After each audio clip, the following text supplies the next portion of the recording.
Semoga yang subscribe cepat kaya dari arah mana saja, yang like komen bisa masuk surga.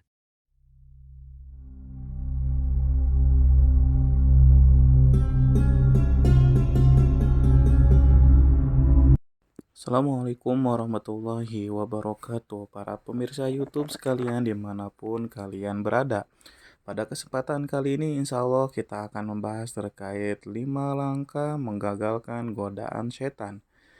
Para pemirsa YouTube sekalian, seperti yang kita ketahui bahwa setan itu adalah salah satu makhluk yang diciptakan oleh Allah untuk menguji manusia, menggagalkan dan selalu menghasut manusia supaya tidak berbuat kebaikan. Nah, dengan demikian kita akan membahas hari ini bagaimana caranya menggagalkan hasutan dari setan itu sendiri. Tapi sebelum kita mulai, alangkah lebih baiknya jika pemirsa sekalian menekan tombol subscribe terlebih dahulu supaya bermanfaat bagi banyak orang. Lalu kemudian jangan lupa like dan komen supaya jadi wasilah cepat kaya dari arah mana saja. Baik, pada kesempatan kali ini, Imam Ghazali dalam kitabnya Ihya Ulumuddin pernah berkata bahwa di antara hal yang harus dimengerti oleh seorang hamba adalah mengetahui tipu daya setan dan godaannya. Sesungguhnya pemahaman ini fardu ain adanya. Hanya saja kebanyakan manusia tidak mau mengerti dan lebih suka disibukkan oleh pengetahuan-pengetahuan yang menjebak dirinya sendiri masuk ke dalam kubangan setan. Oleh karena itu, akutnya tipu daya setan, maka seorang hamba harus mengerti berbagai kiat mematahkan bujuk rayu setan. Hal ini berfungsi untuk menyelamatkan diri dari para setan yang terkutuk. Terkutuk karena godaan dan rayuannya itu dihembuskan oleh setan bersama dengan hembusan napas manusia. Sehingga Al-Hasan suatu ketika pernah ditanya oleh Abu Said, apakah setan itu tidur? Al-Hasan pun menjawab, jika setan itu tidur, pasti kita bisa beristirahat. Sayangnya setan tidak mengenal sekat ruang dan waktu. Begitu juga godaan-godaan mereka yang mengalir bersama arus dalam darah seorang hamba. Namun, manusia sebagai makhluk yang sempurna yang dibekali Allah dengan kemampuan bernalar harus memiliki kemauan untuk mengalahkan setan.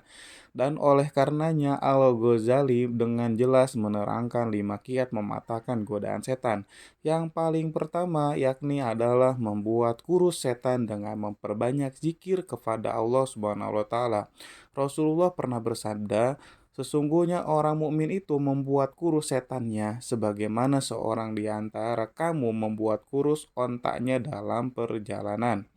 Jika sebuah binatang liar telah dikuruskan, pastinya ia akan mudah diatur dan menjadi penurut karena ketergantungan kepada majikannya. Begitu juga setan. Jika seorang hamba telah bisa menguasai setan dengan tidak serta-merta memenuhi keinginannya, pastilah setan akan kurus badannya. Yang kedua, janganlah seorang hamba mendekatkan dirinya kepada tempat-tempat kemaksiatan dan orang-orang mungkar. Sungguh hal itu memperkuat daya fikat setan memujuk manusia. Rasulullah secara legoris menyatakan, barang siapa berputar-putar di sekitar tempat larangan, maka besar kemungkinan ia akan terjerembab ke dalamnya. Demikian jamaah atau para pemirsa sekalian, 2 langkah pertama mencoba membuat setan tidak nyaman, menggoda kita dengan harapan setan akan segera bosan dan kecewa karena keteguhan kita. Meskipun keduanya bukan hal yang mudah tetapi harus terus dicoba.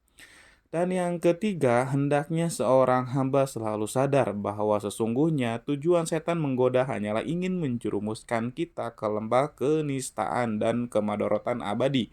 Tidak ada godaan setan yang membawa pada kebermanfaatan. Sesungguhnya setan berbuat demikian karena setan ahli cuci tangan. Ibarat penjegal yang merasa puas jika korbannya jatuh tersungkur dan dia terkekeh dengan bangganya. Dalam surat Al-Hasyr ayat 16 Allah menerangkan, ketika dia berkata kepada manusia, kafirlah kamu, maka tatkala manusia itu telah kafir, maka ia berkata, sesungguhnya aku berlepas diri dari kamu.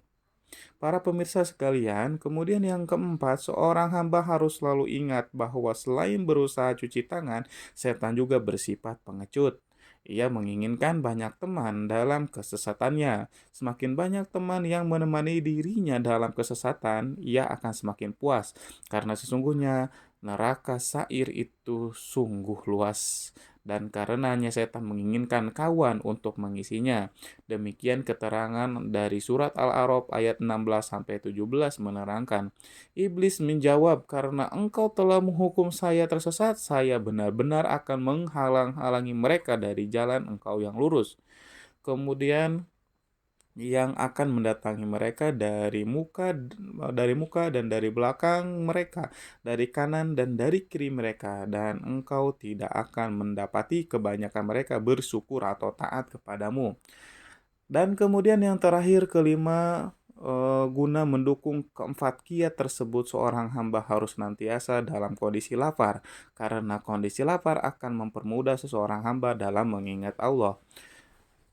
Seperti halnya yang sudah disabdakan, inna syaitana yazri min ibni adam majrad dami fadiku majriyahu bil ju'i. Sesungguhnya setan itu berjalan pada manusia di tempat jalannya darah, maka persempitlah jalannya itu dengan mengosongkan perut.